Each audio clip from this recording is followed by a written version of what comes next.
महल मना रे, लाख बना ले।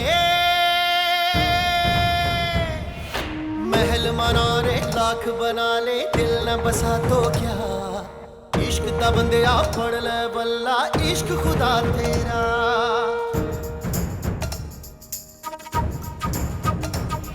पैमाने वफा दस्तारे अना, पैमाने वफा दस्तारे अना, सब कुछ है यही रह जाना।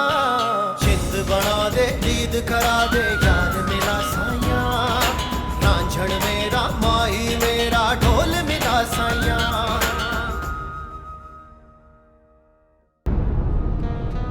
मैंने इनकार नहीं किया वलीद खान, मुनासिब वक्त का इंतजार कर रही हूं मैं। घबरा कर या दबाव में आकर फैसले करने की आदी नहीं हूं मैं वलीद खान। बीजान, मुझे तो सिर्फ कोर्ट का खौफ है। अगर अदालत ने आपके खिलाफ कोई हुक्म सादर कर दिया तो आप भी कुछ नहीं कर पाएंगे। मेरी आंखें बंद नहीं है, खुली हुई हैं। अगर कभी मैंने कोई खतरा महसूस किया तो तुम्हारी तजवीज पर अमल करने के लिए मुझे सिर्फ 2 घंटे चाहिए। लेकिन वलीद खान, तुम दोनों ने आबिद खान को खुली आजादी दे रखी है। मुझे उसके बारे में कुछ अच्छी खबरें नहीं मिल रही।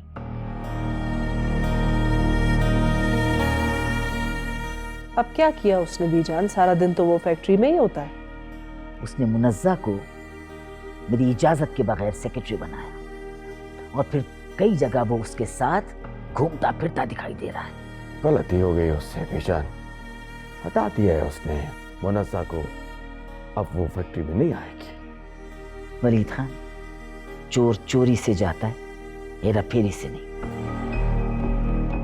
उस पर नजर रखो, कोई ऐसी हरकत ना करे जिससे वो मेरी नजरों में गिर जाए।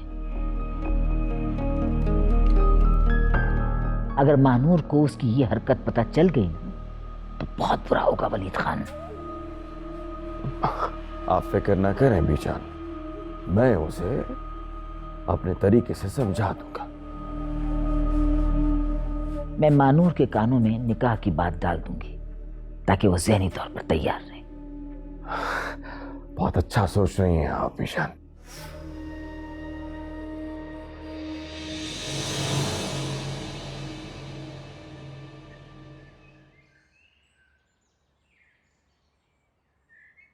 आपके पास तो जोक्स का बहुत खजाना है। व्हाट्सएप पर ग्रुप है, दोस्त शेयर करते रहते हैं। मुझे भी ऐड कर लो ना। Why not? मैं आज ही एडमिन को आपका नंबर दे दूंगी। आपने वो फाइल साइन की? कौन सी? कल से आपके सामने रखी है, परचेज डिपार्टमेंट की फाइल। ओ यार, आजकल सब कुछ भूल जाता हूँ, पता है। काम करने का दिल ही नहीं करता।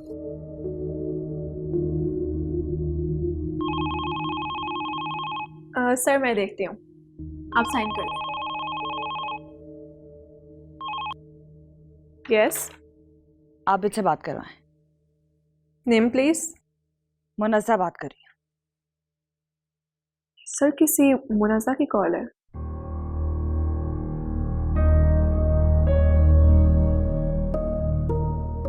सॉरी मैम, वो इस वक्त बिजी हैं। नाम बताया आपने मेरा? जी मैंने बता दिया, लेकिन वो इस वक्त मीटिंग में बिजी हैं। मैं सुबह से फोन कर रही हूँ, ये कौन सी मीटिंग है जो खत्म ही नहीं हो रही? मैं क्या कह सकती हूँ? तुम कौन बात कर रही हो? मैं उनकी नई सेक्रेटरी हूँ। Personal secretary? अच्छा, तो इसका मतलब ये है कि ये मीटिंग तुम्हारे साथ की जा रही है।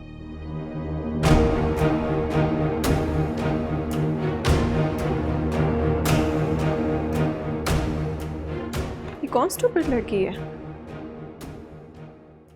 इसीलिए निकाल दिया। तुमसे पहले मेरी सेक्रेटरी थी। बात तो ऐसे करी थी जैसे कि वाइफ हो। कैसी बातें कर रही हो? अभी मेरा ऐसा कोई इरादा नहीं। अभी वाइफ नहीं, लाइफ एंजॉय करनी है। हमारे ख्यालात तो काफी मिलते जुलते हैं। Excellent, very good. तो फिर आज रात क्लब में पार्टी हो जाए।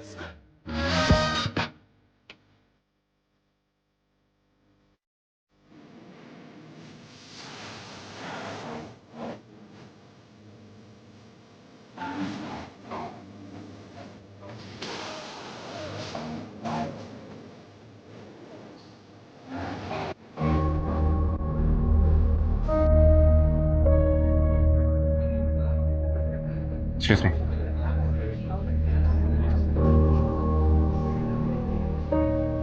तुम अकेली है या कोई साथ है तुम्हारे? तुम शायद भूल रहे हो कि मैं पहले भी तुम्हारे साथ ही यहाँ आती थी और आज भी तुम्हारे लिए आई।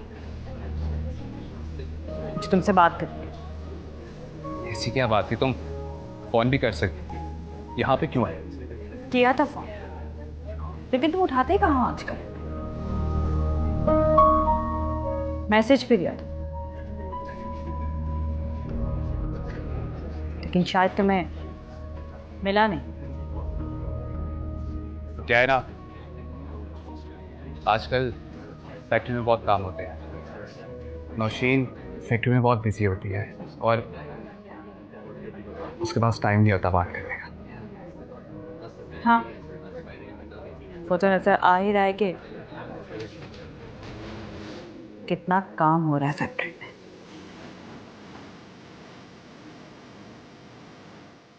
मुझे तुमसे बहुत ज़रूरी बात करनी है। 10 मिनट होंगे तुम्हारे पास? इस टाइम पर नहीं कर सकता, देख रही हो तुम।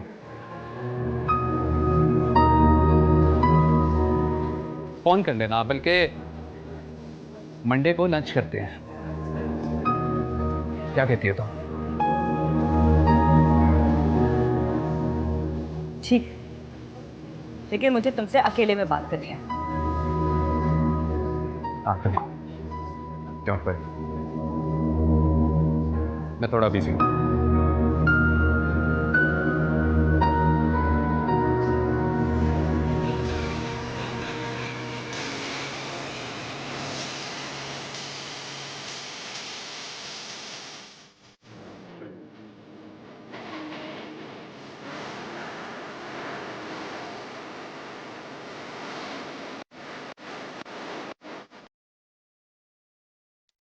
बिल्कुल तुम्हारे लहजे में बात करता है।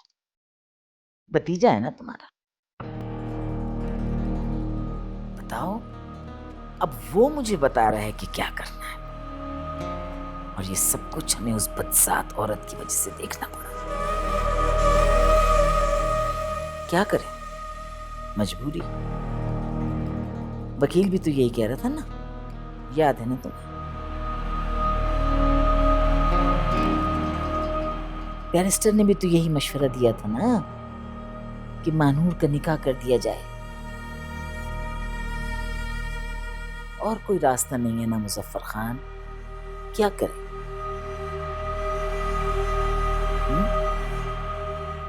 तो बताओ, कर दूं तुम्हारी पोती की शादी?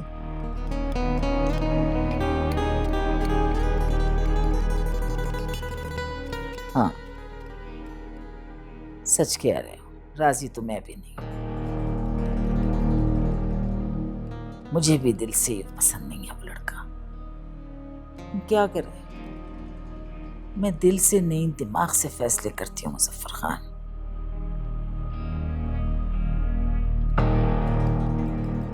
और इस वक्त हमारे खानदान में और कोई लड़का उसके शायान शान है नहीं।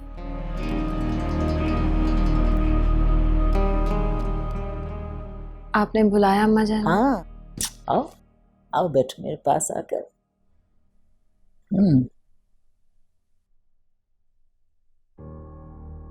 अनूर बेटा, मुझे तुमसे एक बड़ी जरूरी बात करनी है, तुम्हारे दादू के सामने। बचपन में तुम्हारी निस्बत आबिद खान से हो गई थी।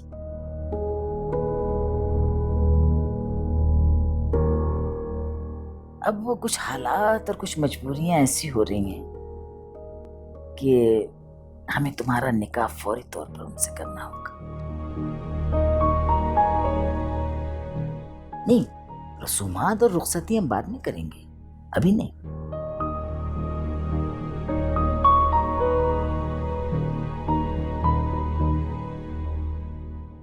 उदास हो गई? हर लड़की उदास हो जाती है इस वक्त। असल में अपना घर छोड़कर जाना होता है ना, इसलिए। लेकिन तुम फिक्र नहीं करो बेटा, तुम ये हवेली छोड़कर नहीं जाओगी। आबिद खान रुखसत होकर यहाँ आएगा।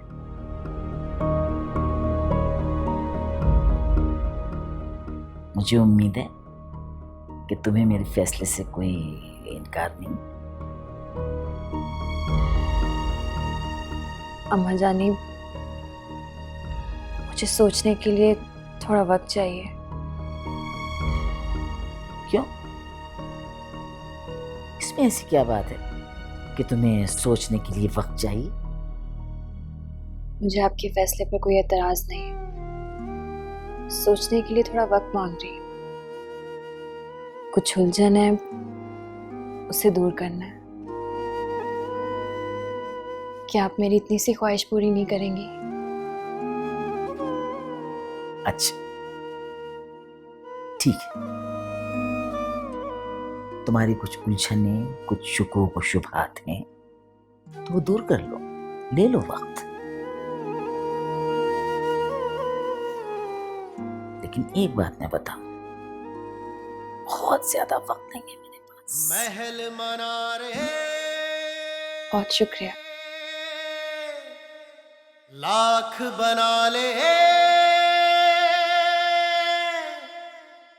महल मना रे लाख बना ले, दिल न बसा तो क्या, इश्क दा बंदिया फड़ ले पल्ला, इश्क खुदा तेरा।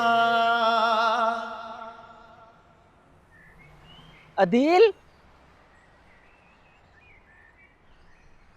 अदील उठ जा, बहुत देर हो गई है तुझे सोते हुए। अदील, अरे अगर अपने बाप का खौफ नहीं है तो कम से कम अल्लाह का ही खौफ कर ले। उठ जा खुदा के वास्ते।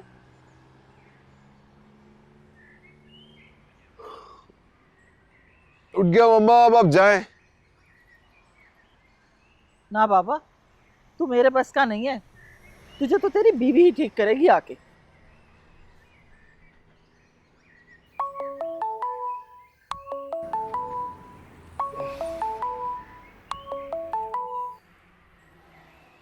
हेलो। हेलो। हाँ, मैं महानूर बात कर रही हूँ। क्या क्या ये वाकई तुम हो? मुझे तो बिल्कुल यकीन नहीं हो रहा कि तुमने मुझे फोन किया। मुझे आपसे जरूरी बात करनी है, किसी तरह मुझसे मिल सकते हैं? कहाँ मिलने आओ? वहीं जहाँ हम मिलते हैं। ओके, लेकिन कब? जल्दी। मुझे जैसे ही मौका मिला मैं निकलने से पहले एक बार फिर से इन्फॉर्म कर दूंगी। वैसे मानूर सब ठीक तो है ना? ठीक नहीं है। मैं फोन पर ज्यादा देर बात नहीं कर सकती। आप आएंगे तो मैं आपको सब बताऊंगी। मुझे लग रहा है कोई आ रहा है, मैं फोन रखती हूँ। खुदा हाफिज। मानूर, हेलो।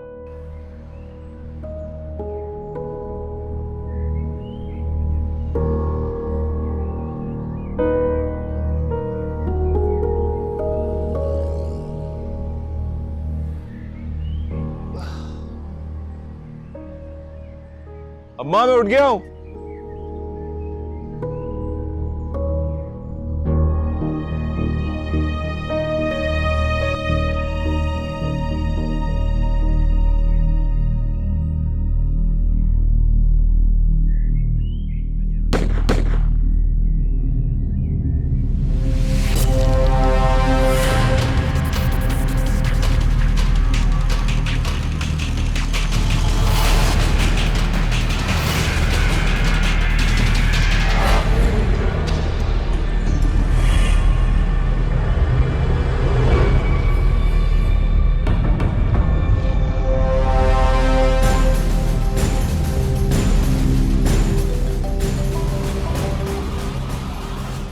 हेलो।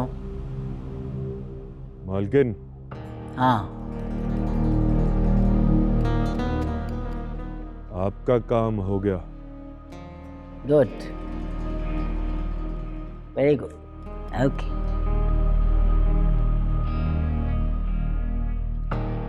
सूप लगाओ।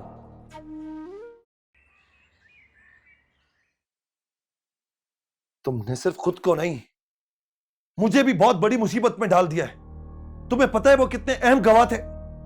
सर जी, मुझे जरा भी अंदाजा नहीं था कि उन पर हमला हो जाएगा। सर, ये काम सुल्तान के अलावा कोई नहीं कर सकता। अरे तो जाओ पकड़ो उसे, छापे मारो, क्योंकि वरना हम निकाले जाएंगे, और निकाले नहीं गए तो सस्पेंड होंगे। मुझे तो अपना ट्रांसफर होता हुआ नजर आ रहा है। सर, 2-4 जगह छापे मार चुका हूं। मैं अपनी पूरी कोशिश कर रहा हूं सर उसे पकड़ने की। पर बात कर दिया तुमने। ये मैं क्या सुन रही हूँ? वो जो 2 मुल्जिमान थे उन्हें मार दिया गया? ठीक सुन रही हैं आप। ये मौसूफ लेकर गए थे कोर्ट। कोई मोटरसाइकिल वाले आए और वो फायरिंग करके उनको मार गए। तो क्या उनकी सिक्योरिटी का कोई इंतजाम नहीं था? था, बहुत मामूली सा। जबकि इनको मैंने समझाया था कि वो अहम गवाह हैं, उनके साथ एक्स्ट्रा सिक्योरिटी होगी। थोड़ी सी लापरवाही होगी सर, कभी सोचा भी नहीं था कि ऐसा हो जाएगा। अब क्यों खड़े मुंह देख रहे हो मेरा? जाओ जाके छापे मारो, सुल्तान को ढूंढो। सर, भाइयों, इस लापरवाही से बहुत बड़ा नुकसान हो गया। बिल्कुल ठीक कह रहे हैं आप सर। और बात यह है कि जिसने भी ये सब किया है वो मैसेज देना चाहता है इनको डायरेक्टली कि खुदा ना खास्ता इनके साथ भी सब कुछ हो सकता है। ठीक कह रहे हो तुम, वो लोग कुछ भी कर सकते हैं। ये तोहफा मुझे बेगम साहिबा का ही दिया हुआ है। मुझे जान से मारने में उन्होंने कोई कसर नहीं छोड़ी थी। आप लोग कहना क्या चाहते हैं? क्या मतलब है? क्या मैं अपने दावे से दस्तबरदार हो जाऊं? भूल जाऊं अपनी बेटी को? मैंने आपसे ये कब कहा है? मैं सिर्फ इतना कहना चाहता हूं कि अब आप उन्हें अगवा के केस में नॉमिनेट करें। अगर आपने पहले मेरी बात सुन ली होती तो इतने कॉन्फिडेंस से वो इन दोनों लोगों को नहीं मरवा सकती थी। आप ये किस तरह कह सकते हैं कि यह कत्ल बीजान के हुक्म पर हुआ है? उनको और किससे खतरा था? उन्होंने ओपनली इनके अगेंस्ट स्टेटमेंट दिए ना, तो उन्होंने ही मरवाया है। देखिए, अभी भी वक्त है, अभी भी कोर्ट में चालान नहीं गया है। अगर आपने अब ज़ेबुन्निसा को बचाने की कोशिश की तो याद रखिएगा, उन दोनों लोगों का खून आपके सर पे होगा।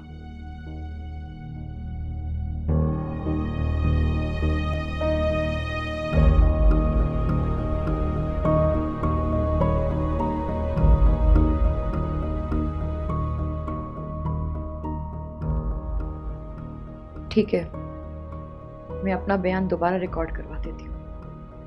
परफेक्ट।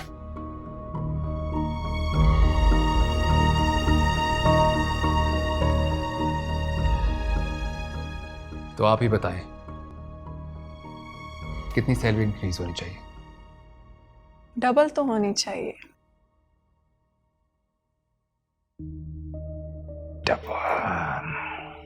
ठीक है, हो जाएगी। ओह सॉरी, मुझे लगता है मैं गलत टाइम पर आ गई। क्या बदतमीजी है, नौकर के तो आती। मुझे अंदाजा नहीं था कि ये ऑफिस कम और बेडरूम ज्यादा हो गया है। आप मेरी इंसल्ट कर रही हैं। मैं तुमसे बात नहीं कर रही। क्या तुम अपनी सेक्रेटरी को कुछ देर के लिए बाहर भेज सकते हो? अच्छा,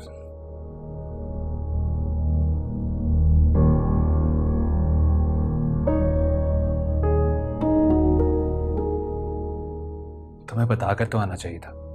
तुम्हारे पास मेरा फोन सुनने का टाइम नहीं। मुझे रेस्टोरेंट में बुलाकर खुद गायब हो गए। मुझे जलील करके तुम यहाँ कुल झड़े उड़ा रहे हो। अपनी लिमिट्स में रहो। लिमिट सब तुमने क्रॉस किए मिस्टर आबिद। मेरे को टिश्यू पेपर नहीं जिसे इस्तेमाल करके तुम फेंक दोगे। तुम्हें अंदाजा भी नहीं कि मैं किस परेशानी से गुजर रही हूँ।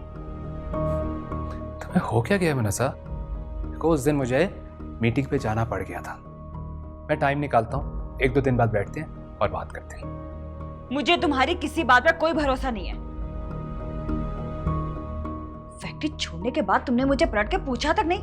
कहां तुम दिन रात फोन करके मेरा जीना हराम करते थे, और बाद में ऐसे भूले के जैसे जानते ही नहीं।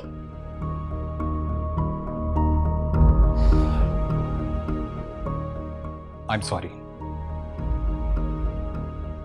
सॉरी, मैं बिजी था, गलती हो गई। तुम कहां बिजी थे देख लिया मैंने आज। लेकिन अगर तुम ये समझ रहे हो कि मैं नौशीन की तरह कोई गिरी पड़ी लड़की हूं जिसे तुम इस्तेमाल करके फेंक दोगे, तो ये तुम्हारी बहुत बड़ी भूल है। तुम मुझे धमकी दे रही हो?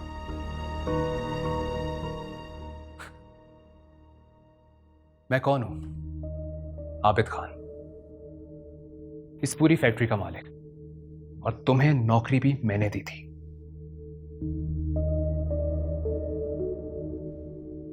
थोड़ा सा टाइम क्या पास कर लिया तुम्हारे साथ, खुद को महारानी समझना शुरू हो गई। अरे मैं तो महानूर को भी जूती की नोक पे रखता हूं। समझती क्या हो तुम अपने आप को? जो कर सकती हो जाके कर लो। समझ आई? Get lost please.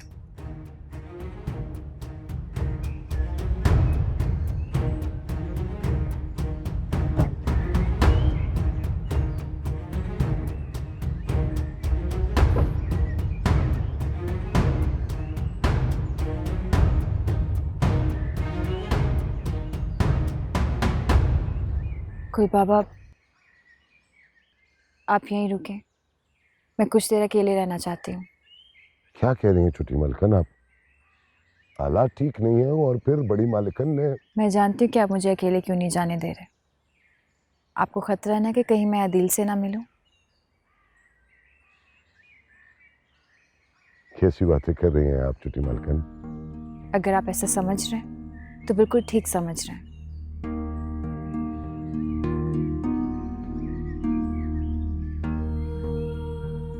मैं आदिल से ही मिलने जा रही हूँ।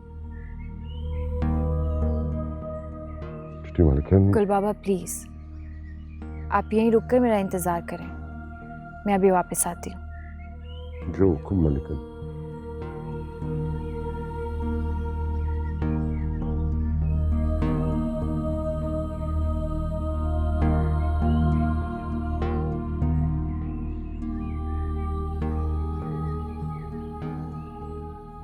हेलो। आने में देर तो नहीं हुई? इंतजार तो नहीं करना पड़ा? नहीं, मैं कुछ देर पहले ही आई थी। वो किधर है, किंग कॉन्ग? कौन? कुल बाबा? हाँ वही। कांच के साथ बैठे हैं, मैंने उन्हें आने से मना कर दिया। क्या मतलब? उसे पता है कि मैं तुमसे मिलने आया हूँ? मैंने उन्हें बता दिया। आज पहली बार उन्हें हुक्म दिया है। तो ये हुक्म पहले नहीं दे सकती थी? क्या मतलब? मतलब ये है कि अगर ये हुक्म पहले दे देती तो मुझे इतनी अजियत ना बर्दाश्त करनी पड़ती। अजियतें तो मैंने बर्दाश्त की, और शायद आगे भी मेरी तकदीर में दुख ही है।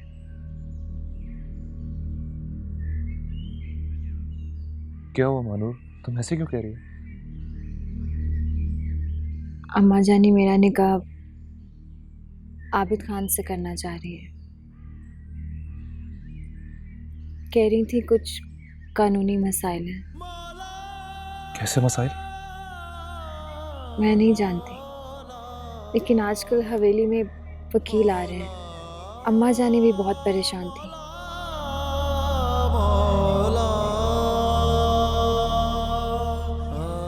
तो तुमने क्या जवाब दिया? सोचने के लिए कुछ वक्त मांगा है, मुझे तो कुछ समझ में नहीं आ रहा।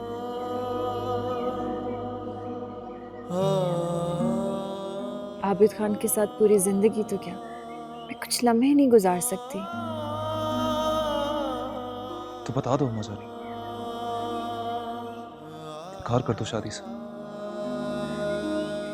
मैं भी यही चाहती हूँ, लेकिन आप शायद अम्मा जाने को नहीं जानते। आज तक उन्हें इनकार की जुर्रत किसी ने नहीं की। तो पैदा करो जरूरत। कब तक तुम इस तरह डर डर के घुट घुट के जिंदगी गुजारोगी? ज्यादा से ज्यादा क्या कर लेंगे? तुमसे नाराज हो जाएंगे, तुम्हें मारेंगे, तुम्हें कत्ल तो नहीं कर देंगे ना? देखो तुम उनकी वारिस हो, तुम्हें जान से तो नहीं मार देंगे ना? कि मानो अगर इस वक्त तुम डर गई ना, सारी जिंदगी पछताओगी। मुझे कुछ समझ में नहीं आ रहा। काश मामा और पापा इस वक्त मेरे साथ होते। मैं अकेले अम्मा जाने को फेस नहीं कर सकती।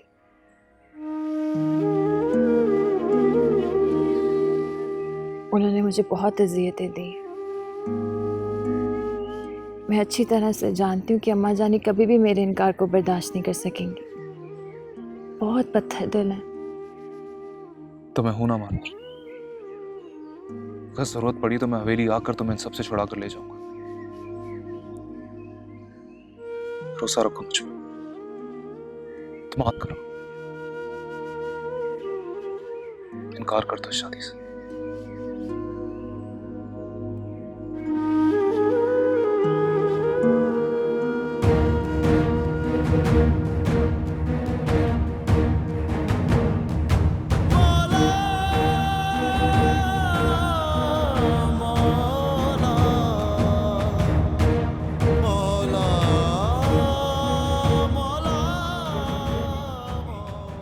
फरमाइए, कैसे जहमत किया आपने? अस्सलाम वालेकुम। जहमत कैसी मैडम, ये तो हमारी ड्यूटी है। रिफत हाशिम नाम की एक खातून अगवा हुई थी, आप उनको जानती तो होंगी। पहले बैठने की तमीज सीखिए, फिर मुझसे बात कीजिए।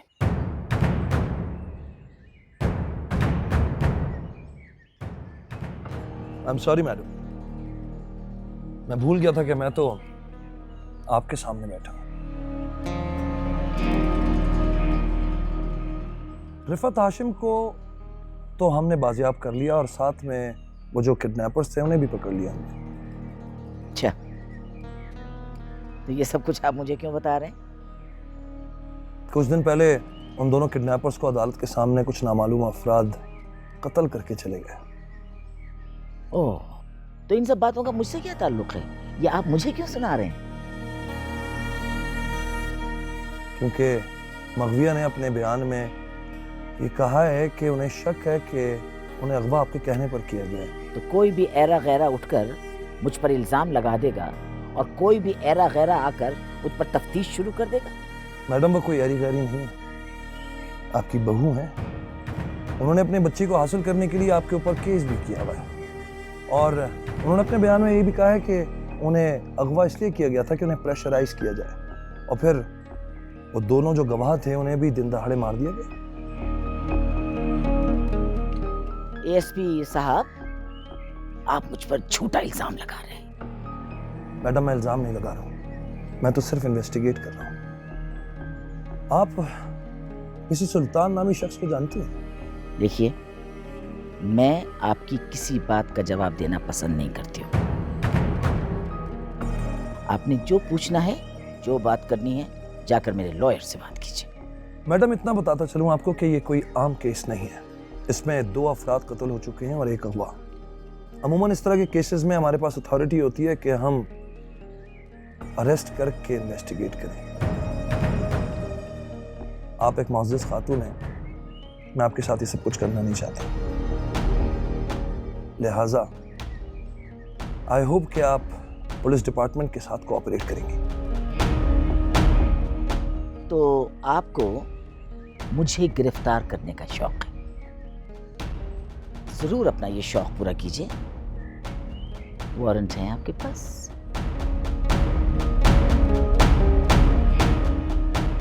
Thank you for your time madam, मैं वापस आऊँ।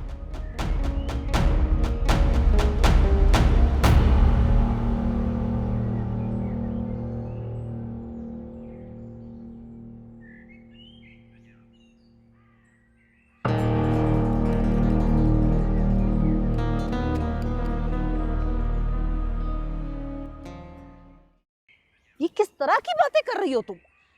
तुम मेरे बेटे पर ऐसा इल्जाम लगाओगी और मैं सुन लूंगी? मैं इल्जाम नहीं लगा रही आंटी, आप चाहे तो आबिद से पूछ लीजिए। ये लड़की तुम होश में तो हो? तुम्हें लगता है कि मैं अपने बेटे से ऐसी बेशर्मी वाली बात पूछूंगी? मुझे तुझ पर पहले ही शक था कि तू जरूर कोई फसाद खड़ा करेगी।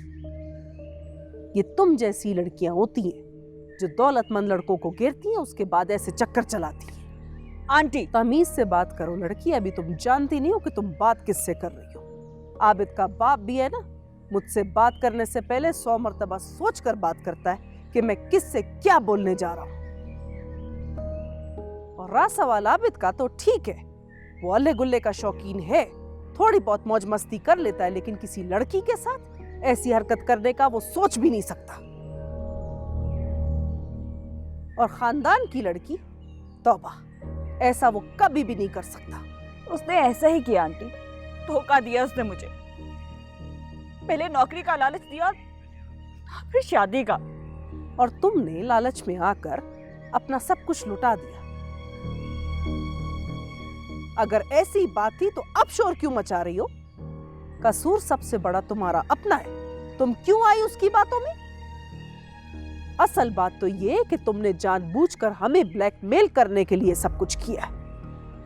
मगर मेरी भी एक बात तुम याद रखना लड़की, आबिद के बाप को अभी तुम अच्छी तरह जानती नहीं हो। जब उसने बीजान को अपनी उंगलियों पर नचाया हुआ है, तो तुम तो उसके सामने कौन से खेत की मूली हो?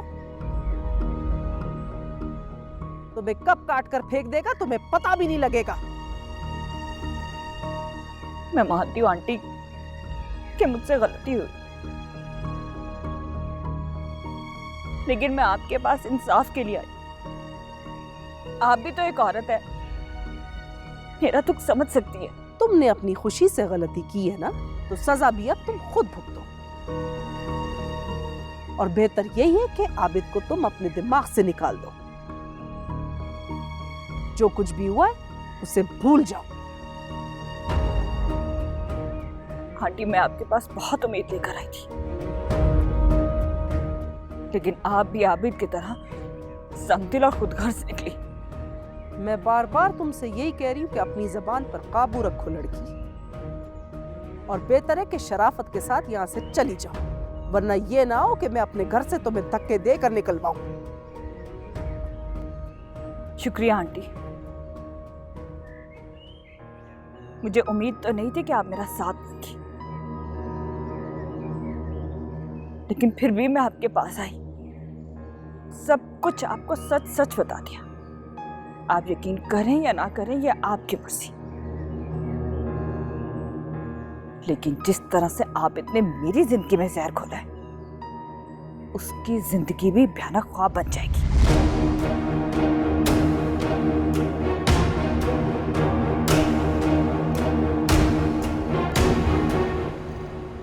हाशिम खान के बहुत एहसानात थे मुझ पे। इतनी बड़ी जागीर का अकलौता वारिस, लेकिन कहीं से भी वडेरा या जागीरदार नहीं लगता था। बहुत बड़े दिल वाला, दूसरों के दुख दर्द में उनके काम आने वाला। हाँ, तुम्हारे आरिफ अंकल मेरा बहुत ख्याल रखते हैं। लेकिन कुदरत की सितम ज़रीफ़ी देखें कि जिस माँ ने उसे पैदा किया वही उसकी मौत का सबब बनी। अच्छा, तुम बताओ पढ़ाई कैसी जा रही है? लेकिन इकलौते बेटे की मौत के बाद भी ज़ेबनिसा बेगम के दिल में रहम नहीं आया। वो अपने बेटे की बीवी को ही दुश्मन समझती रही। आज तक रफत भाभी को ज़ेबनिसा बेगम ने अपने अकलौते बेटे की मौत का जिम्मेदार जाना है और उनसे नफरत करती रही।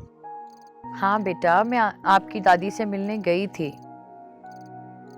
नहीं नहीं, मैं उनसे कोई लड़ाई नहीं करूंगी। पोती को जबरदस्ती छीन लिया। अच्छा बेटा, ऐसा है कि घर में कुछ गेस्ट आए हुए, मैं आपसे बाद में बात करूंगी, ठीक है? अपना ख्याल रखना। अगर मैं भाभी को जबरदस्ती मुल्क से बाहर ना भेजता तो हाशिम खान की मौत के बाद पैदा होने वाले बच्चे को भी छीन लेती। और ये बात मैडम नहीं जानती कि उनका एक और बच्चा है। यही तो बदकिस्मती उनकी, उनको ये नहीं पता कि उनका एक पोता भी है। कितने जुल्म की बात है कि एक आम आदमी कोई जुर्म ना भी करे तो पुलिस उसे उठा के लॉकअप में बंद कर देती है, लेकिन अगर कोई बाअसर आदमी बड़ा सा बड़ा जुर्म कर ले, उसके बावजूद भी पुलिस उसे गिरफ्तार करने के लिए 10 मसाइल पैदा कर देती है। सब गोरख धंधा है मैडम। जिस दिन एक आम आदमी उठकर हमारी असेंबली तक पहुंच गया ना और हमारा लीडर बन गया, इस मुल्क के हालात तब्दील हो जाएंगे। मैं सिर्फ सुल्तान के पकड़े जाने का इंतजार कर रहा हूं।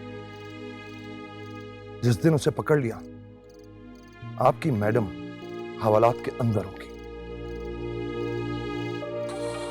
Excuse me.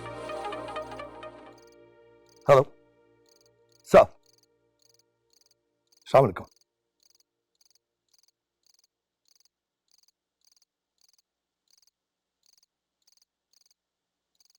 लेकिन सर,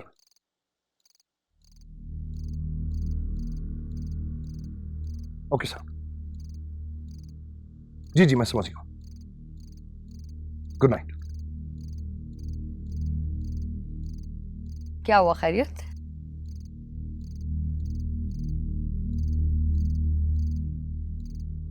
मुझे सस्पेंड कर दिया गया है। व्हाट?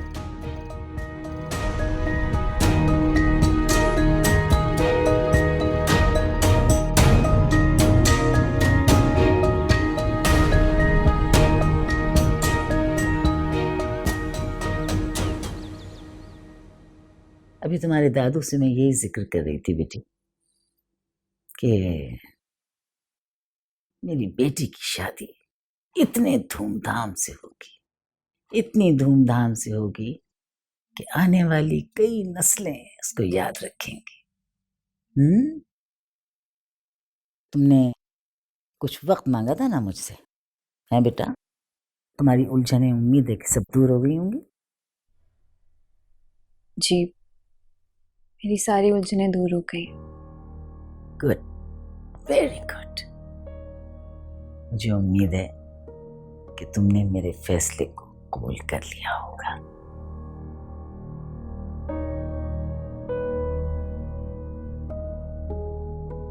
मुझे अफसोस है कि मैं आपके इस फैसले को कबूल नहीं कर सकती।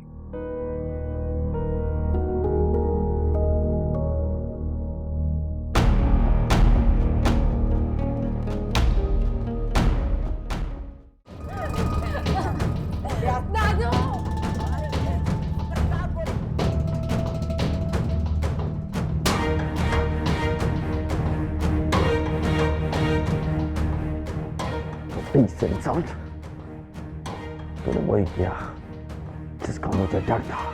ठीक है, तुमने कहा कि तैयारी करो।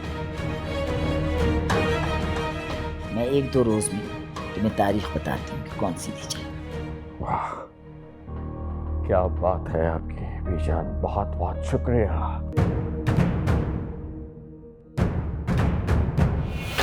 महल मनारे लाख बना ले, महल मनारे लाख बना ले, दिल न बसा तो क्या, इश्क दा बंदिया पढ़ ले बल्ला, इश्क खुदा तेरा।